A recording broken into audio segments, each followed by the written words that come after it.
আমরা আজ আলোচনা করব প্রথম মহিলা চিকিৎসক কাদম্বিনী গঙ্গোপাধ্যায়কে নিয়ে, যাকে প্রথমে পড়তেই অনুমতি দেয়নি কলকাতা মেডিকেল কলেজ।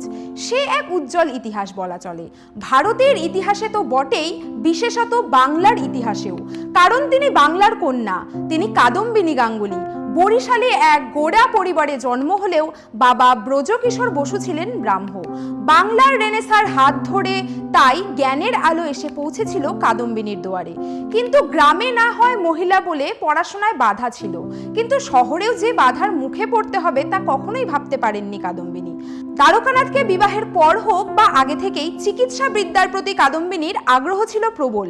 সেই কারণেই তিনি কলকাতা মেডিকেল কলেজে পড়তে চেয়েছিলেন, কিন্তু মহিলা বলে কলকাতা মেডিকেল কলেজে প্রথমে স্থান পাননি কাদম্বিনী। তাকে ভর্তি করতে অস্বীকার করে মেডিকেল কলেজ কর্তৃপক্ষ। তখন ব্রিটিশ শাসনের ভারত, সে যুগে অন্দরমহল ছেড়ে মেয়ে মানুষ স্কুল কলেজ করবে এ খুবই আশ্চর্যের বিষয় ছিল। তার উপর কাদম্বিনী চেয়েছিল চিকিৎসা বিদ্যা নিয়ে পড়তে, যার অনুমতি দেওয়ার কথা ভাবতেই পারেনি কলকাতা মেডিকেল কলেজ কর্তৃপক্ষ। কিন্তু কাদম্বিনী আর দ্বারকানাথ ছিলেন নাছোড়বান্ধা। তারা প্রথমে ভর্তির অনুরোধ করলে পরে সরাসরি আইনি পদক্ষেপ করার হুমকি দিলে মেডিকেল কলেজ কর্তৃপক্ষ কাদম্বিনীকে সেই কলেজে ভর্তির অনুমতি দিয়ে দেয়। এরপর 1886 সালে তিনি পাশ করেন, হন প্রথম মহিলা চিকিৎসক যিনি বিদেশি চিকিৎসা চর্চা করতে পারতেন। তখন যে ডিগ্রি দেওয়া হতো তাকে বলা হতো GBMC, অর্থাৎ graduate of Bengal medical college.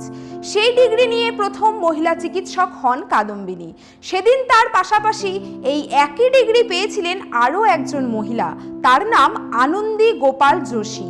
তিনিও ছিলেন একজন মহিলা যাকে প্রথমে মেডিকেল কলেজে ভর্তির জন্য অস্বীকার করা হয়েছিল।